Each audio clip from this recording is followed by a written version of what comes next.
Hello guys, this is Dr. Shiny. I'm here for a tarot reading for Virgo. I'm a Virgo. This reading is really cohesive to me.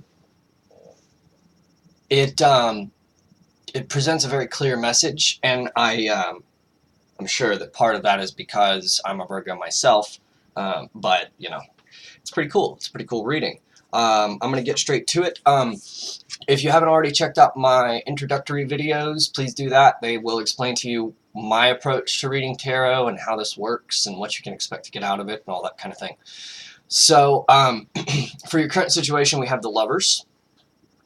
Now, the Lovers, it of course has the context of like a relationship always comes to mind of a really harmonious, balanced relationship, something that's very healthy for you, something that's sort of like a reunion of souls, you know, that type of thing.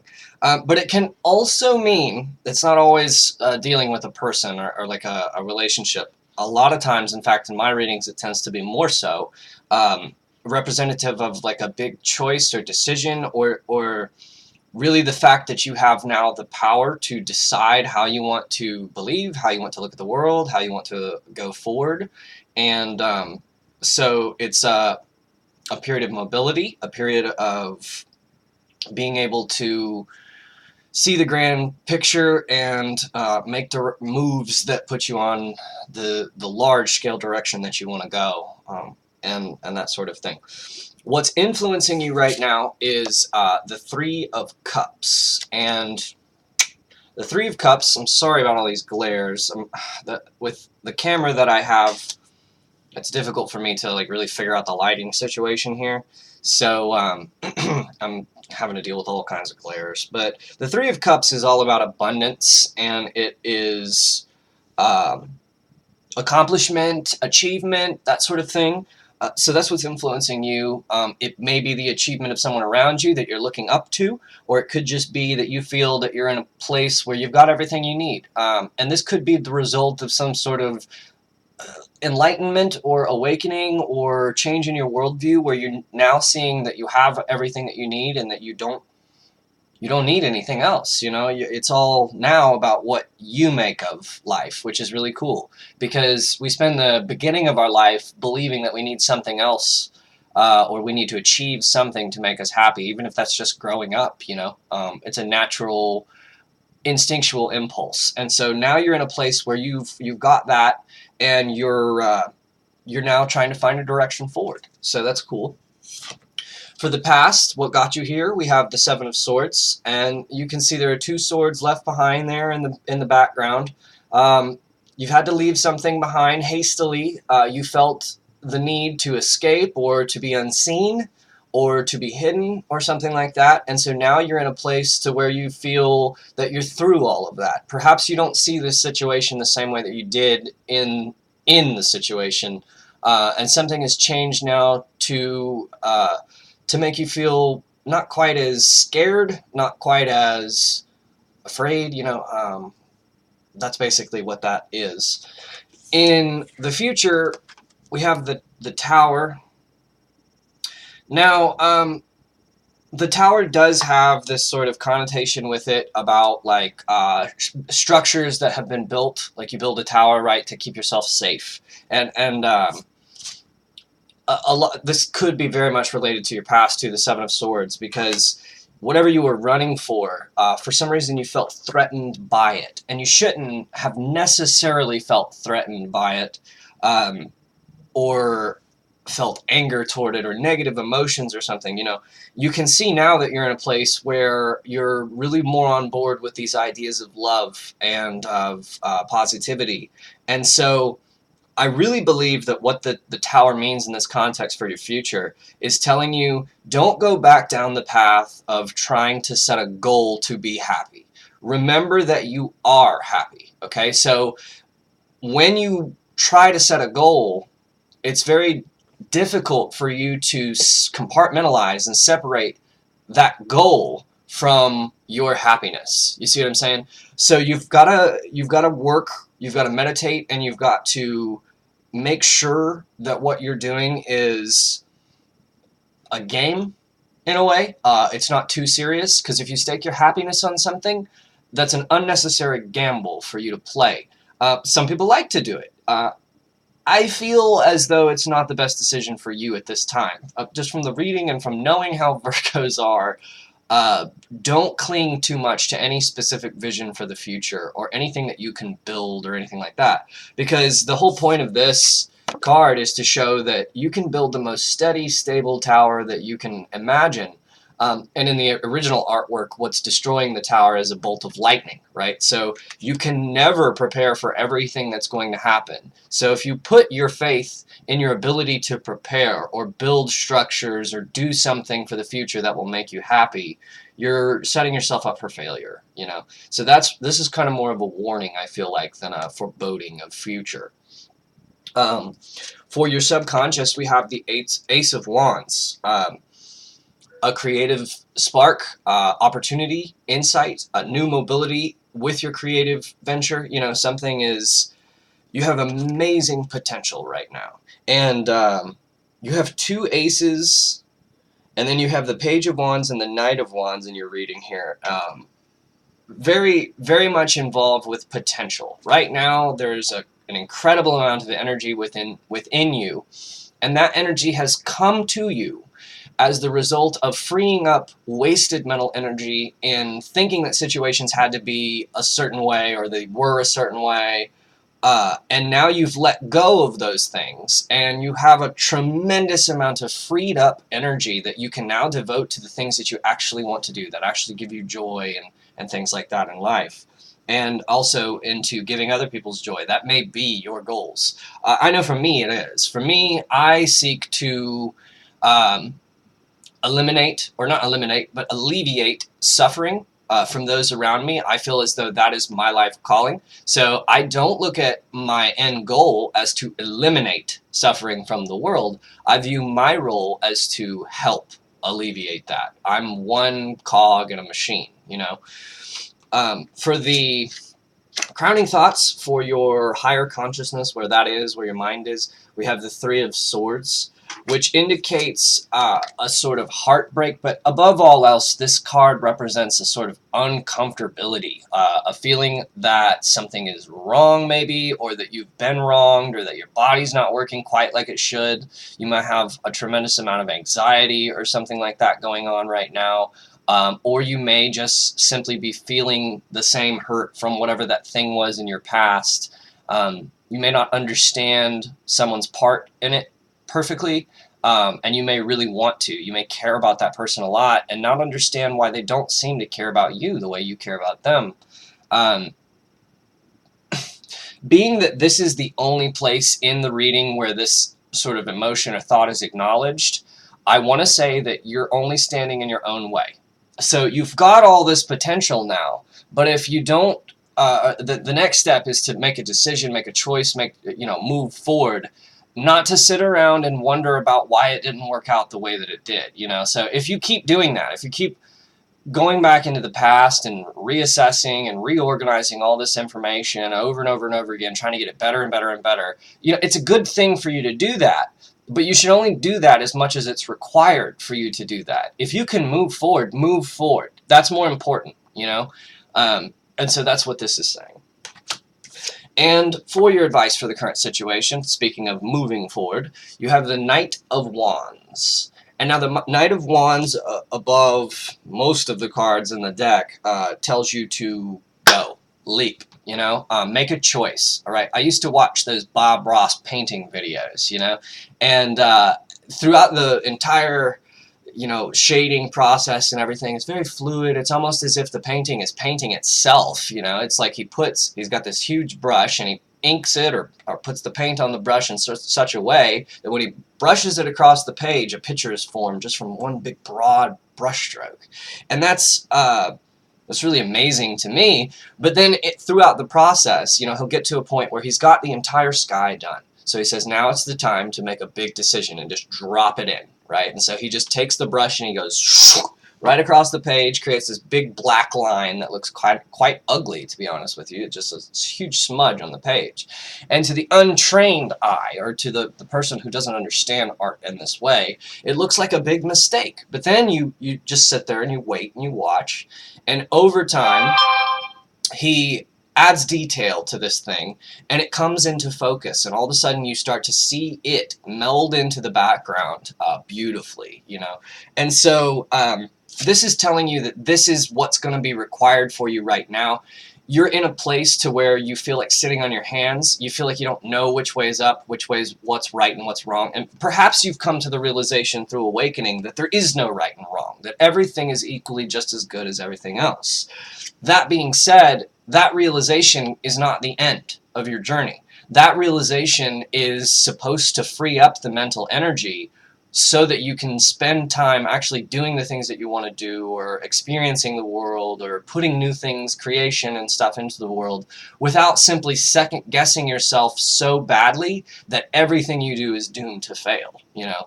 So that's your advice for the situation. Every now and then you have to just make a big decision and drop it in, and that's what it's telling you to do. Now, in your current environment, the Page of Wands, it's very much about that creative potential. It's it's similar to the Ace of Wands. It's not as developed, right? So what this says is that you're not at the end of your journey. You're not a master of your craft, whatever your craft is. And quite possibly for you, it may be better to assume that you never will get there, right?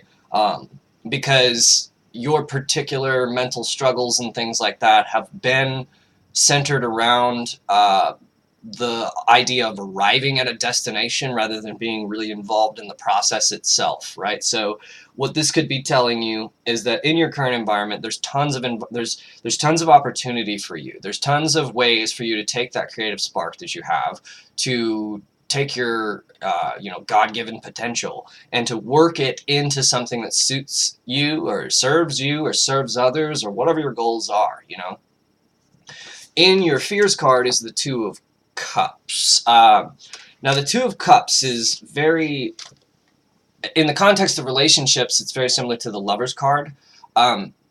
So it's an emotionally equitable relationship. It's like both of you are really getting what you're taking out of it, and that sort of thing.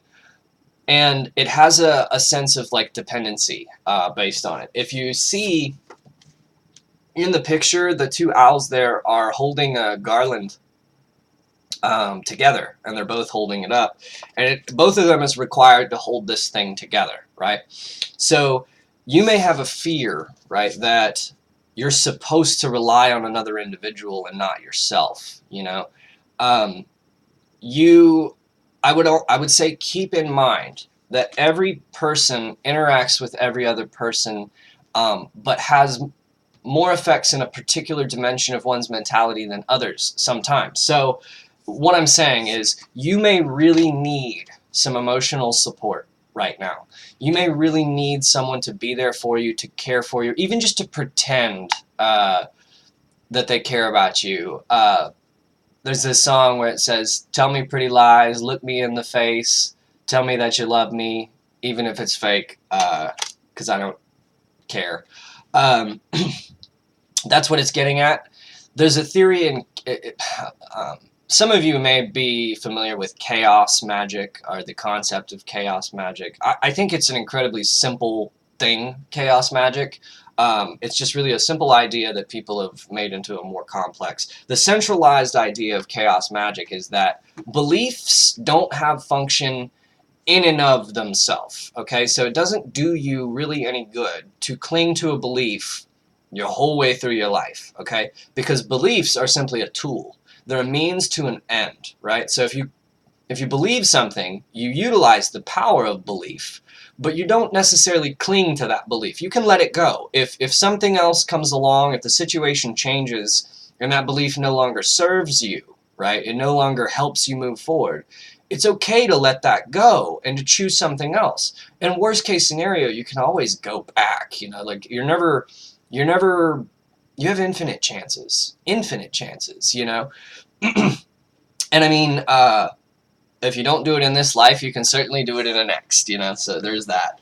And I have to tell myself that all the time, because there's a condition, a mental condition that people refer to as like the Da Vinci syndrome or something like that, where you don't feel that you can really devote yourself fully to one cause. You feel like you want to know everything that is out there. You know what I mean? You want to have a sort of survey of all things, but you're afraid to fully devote yourself to any of those ideas. Now, here's the thing.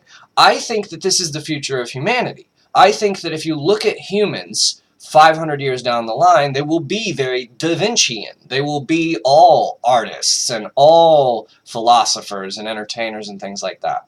Now, when I say all, I'm speaking hyperbolically. There will always be fools, or there wouldn't be sages. You know, there will always be this sort of balance that goes back and forth and everything. But as you talk about the evolution of culture and the interjection of ideas like unconditional universal love, they lend to eliminating some of the problems that we have physically, and then your problems become other things, right? Your problems become creative differences with your friends or things like that, you know, and a whole new set of challenges. But the ones that we face today won't be there anymore. You know, like we'll solve those, just like we solved, you know, diphtheria or these things that plagued us in the past. Nobody really worries about Black Plague anymore. They may get worked up into a frenzy, you know, because of the media overblowing some threat like Ebola, which really maybe killed a handful of people, right? But the whole country, millions and millions of people, probably billions of people, were crazy about this. They were losing their minds about Ebola, but nobody got infected with it. And even if you do get infected, it's not necessarily going to kill you. It's a pretty slim chance. So there's that. But your overall message is the Ace of Swords. And this is pretty much what I've been saying the whole time. The Ace of Swords indicates that you have like a mental clarity, a mental focus as a result of all the, or mental energy as the result of all this releasing that you've done. And it also, because that sword there, now in the original artwork, the sword is like very prominent, and there's like a hand coming out of a cloud holding that sword there. And the idea is this is an extremely powerful state of mind that you're in, but it is also extremely dangerous, right? So you're going to do things now. You're going to set events in motion, whether you want to or not, that are going to really move the world. And it's because you now understand how the world works. So subconsciously now your subconscious is integrating that knowledge that you got from up here. It's bringing it down, slowly sinking in. And as this process happens, your subconscious is going to start actually actively arranging the world to your thought streams and desires. This comes as the result of opening that realm of communication between your higher and lower consciousness, okay? So what's interesting about this, though, is because your perception of what is good and what is bad is your perception of what is good and what is bad. In reality, if you're still here, if you're still breathing, then you are better off than you could have been. You know what I mean? Like, you could be dead. You could be not here. So all the bad things that happen in your past and everything, they were really good things in a way. Well, so the Ace of Swords just kind of encapsulates that idea that all these things that happen are it's equally possible to view them as bad and good things. So that's in your choice a little bit. But the overall message of this is that things are now working to your will. You finally have found a way to, maybe you feel your entire life as though you've been unlucky, powerless, or things just don't work out for you. Maybe you came from a poor family. You know, money wasn't always easy. And so now you're in a place where you're feeling those chains loosen up a little bit. You're feeling as though all that imposed feeling of being trapped and imprisoned by your own thoughts and by society and what's being asked for you and all that, you're not feeling weighed down by that anymore, and you're able to sort of branch out and use your thoughts, dreams, and desires, and actually you can cling to an idea a little bit. You know, even clinging is something that should be done in moderation, I feel, right? Because and when people say that it's not, when people say just clinging in general is bad always, I feel like they are overcompensating, because the entire Western society is based on clinging. I mean, that's it. That's the ideology that we have, is cling. Cling to things, right? Find something to cling to and cling to it as hard as you can. Don't let go. Be individualist, right? Like, have your own way of looking at the world. So, because of that, it's very hard for anyone in the Western world to be giving good advice by telling a person to cling. However, if you're on the other side of this, where you've seen that this is all a sham, you can end up shooting yourself in the foot by not playing along at all anymore, by saying, no, I don't want to play, right? And then you have people who end up going homeless, and they look like crazy people out on the street, and they're not really helping anyone, because people don't see them as somebody that they would like to emulate, right? They may be the happiest person in the world, but if a person doesn't think that they could be happy with nothing, then they're not going to see that person as happy. That's pretty much the gist of it. So right now, you need to make moves, right? You need to work toward your dreams, your desires, and goals. You have been sort of beat into a pattern of procrastination and not really trying, because every time you tried in the past, it was thwarted. But it was thwarted because your vision for the future wasn't complete, okay? And so now you have a more complete vision of what reality is, you know?